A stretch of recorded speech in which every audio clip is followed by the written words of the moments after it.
شروع کرتے ہیں اللہ کے پاک بابرکت نام سے جو دلوں کے حالات سے بخوبی واقف ہے۔ ہم بستری سے پہلے ایسے عمل جس سے آپ کی لذت میں بھرپور اضافہ ہو جائے گا۔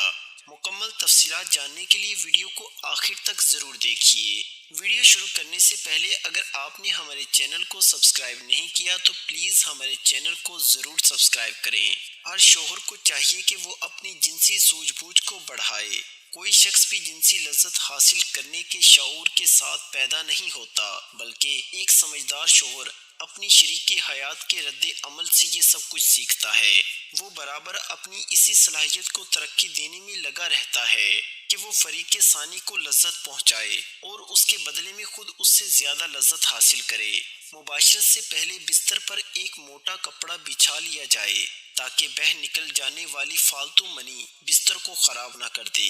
اسی طرح مباشرت کے بعد شرمگاہ کی صفائی کے لیے پہلے سے قریب ایک صاف کپڑا بھی رکھ لیں۔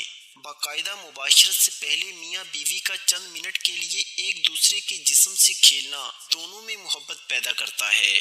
پہلے دونوں کپڑوں سمیت اپنے جسم کو ایک دوسرے کے ساتھ مس لیں اور کچھ دیر بعد ایک دوسرے کے جنسی اعضاء کو ہاتھ سے ٹٹولیں اور مسل کر اسے لذت دیں اور خود بھی لطف اندوز ہوں اور اپنی بیوی کو بھی لطف اندوز کریں۔ لباس اتارنے سے پہلے چند منٹ کا یہ کھیل نہ صرف حصول لذت کا ایک اچھا ذریعہ ہے بلکہ اس سے بیوی کو مباشرت کے لیے مکمل طور پر تیار ہونے میں بھرپور مدد ملتی ہے۔ تاہم اگر مرد صورت انزال کا شکار ہو، اسے اس دوران خاص احتیاط کی ضرورت ہوتی ہے۔ میاں بیوی کا جنسی تعلق کوئی گناہ نہیں ہے بلکہ صدقہ ہے۔ بیوی سے محبت کیسے کریں؟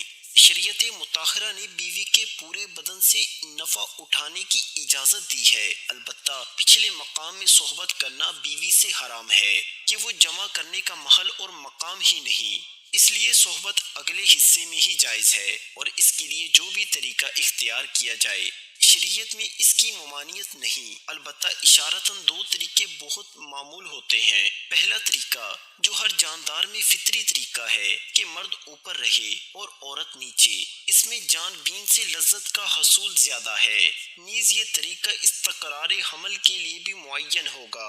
بیوی سے جس طرح چاہیں محبت کر سکتے ہیں، کھڑے ہو کر، بیٹھ کر، لیٹ کر، آگے کی طرف سے، پیچھے کی طرف سے، یعنی اگلی شرمگاہ میں مرد اوپر ہو اور عورت نیچے ہو یا اس کے برعکس، سب طرح بیوی سے صحبت کرنا جائز و درست ہے، البتہ پچھلی شرمگاہ یعنی پخانے کے مقام میں صحبت کرنا جائز نہیں ہے، اور اگر مرد عورت سے پہلے فارغ ہو جائے تو اسے عورت کے فارغ ہونے تک برابر مشغول رہنا چاہیے، ہٹنا نہیں چاہیے، اور صحبت سے پہلے عورت کو جماع کے لیے مکمل طور پر آمادہ بھی کر لینا چاہیے۔ پیار و محبت کی باتیں اور کام کے ذریعے عورت کو مکمل طور پر تیار کیے بغیر صحبت کرنا اچھا نہیں ہے، اور صحبت کے بعد دونوں کو پیشاب بھی کر لینا چاہیے تاکہ اگر منی کا کوئی قطرہ سوراخ میں رہ گیا ہو تو وہ خارج ہو جائے۔ میاں بیوی کے اس عمل کو پہلے سے طے کر لیں، یہ ایک بہت لطف اندوز ہوتا ہے۔ بیڈ روم کو رومانٹک بنانے کے لیے اپنے کمرے میں مدھم لائٹ رکھیں، کیونکہ مدھم لائٹ میں عورت کا جسم خوبصورت اور پرکشش دکھائی دیتا ہے۔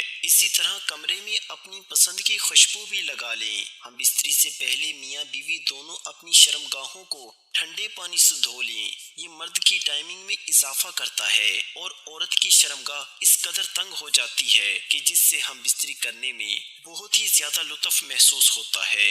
کشادہ بستر کا انتظام کر لیں اور بستر نہ بہت زیادہ نرم ہو اور نہ ہی بہت زیادہ سخت ہو۔ ہم بستری کے لیے میاں بیوی کے پاس وقت کھلا ہونا چاہیے۔ جنسی ماہرین کے مطابق کم از کم 1 گھنٹہ وقت ضرور ہونا چاہیے تاکہ مرد کے ساتھ ساتھ عورت کی بھی فراغت ہو سکے۔ میاں بیوی ایک دوسرے کے لباس اتاریں، اس طرح کرنے سے ایک دوسرے کے دل میں محبت پیدا ہو جاتی ہے۔ شوہر کے لیے بیوی کی شرمگاہ چھونے اور دیکھنے میں میں کوئی حرج نہیں ہے، لیکن اسے چومنا بے حیائی ہے۔ اسی طرح بیوی کے لیے مرد کی شرمگاہ کو چھونے اور دیکھنے میں کوئی حرج نہیں ہے، مگر اسے چومنا بے حیائی ہے اور اسلام کی پاکیزہ تعلیمات کے خلاف ہے۔ میاں بیوی میں خدا کی طرف سے ہی محبت پیدا ہو جاتی ہے۔ میاں بیوی کا رشتہ ایک ایسا احساس ہے جس میں محبت ہی محبت نظر آتی ہے۔ بعض اوقات کچھ لڑکا لڑکی کی شادی پسند سے نہیں کی جاتی، لیکن وقت گزرنے کے ساتھ ساتھ ان میں ایک دوسرے کی محبت اتنی پیدا ہو جاتی ہے کہ وہ ایک دوسرے کے بغیر نہیں رہ سکتے۔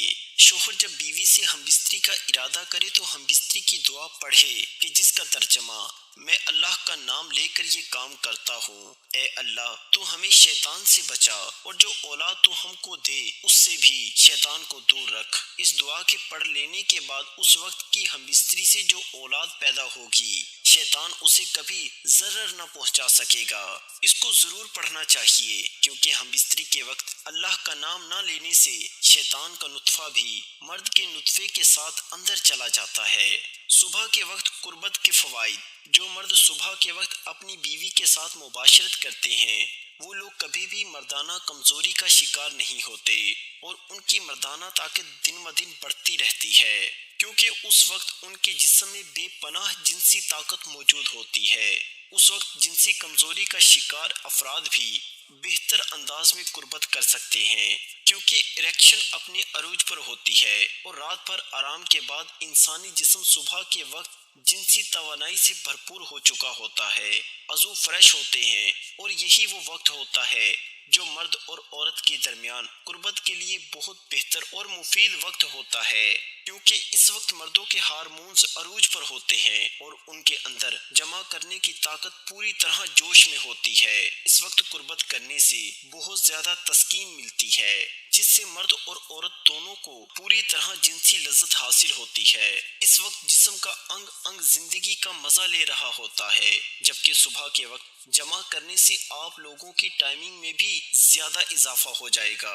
اس وقت ذہن پر بھی کوئی بوجھ یا پریشانی نہیں ہوتی، اس لیے اس کا پورا دھیان جنسی قربت پر ہوتا ہے۔ اس وقت مباشرت کرنے سے عورت کے اندر حمل ٹھہرنے کا امکان بھی زیادہ ہوتا ہے۔ اس طرح رات کو 10 بجے تک سو جانا چاہیے۔ آپ لوگوں کے جنسی حصوں کو بھی پورا سکون حاصل ہوتا ہے۔ پرسکون رہنے اور جنسی کارکردگی بہتر بنانے کے لیے بہتر نیند بہت ضروری ہوتی ہے، لہٰذا ساری رات لیپ ٹاپ اور موبائل فون کے سامنے بیٹھنے سے گریز کریں، ورنہ ذہنی دباؤ تھکاوٹ سے دو چار انسان کی کارکردگی کیا ہوگی، آپ کو کوئی بھی کام کرنے سے لطف حاصل نہیں ہوگا۔ اللہ تعالی ہم سب کو اپنی بیوی کے ساتھ محبت کرنے کی توفیق عطا فرمائے اور اللہ تعالی ہم سب کو اپنی بیوی کے حقوق ادا کرنے کی بھی توفیق عطا فرمائے۔ کومنٹ سیکشن میں آمین ضرور لکھیے، کیا معلوم کس کی آمین ہماری نجات کا سبب ہو جائے۔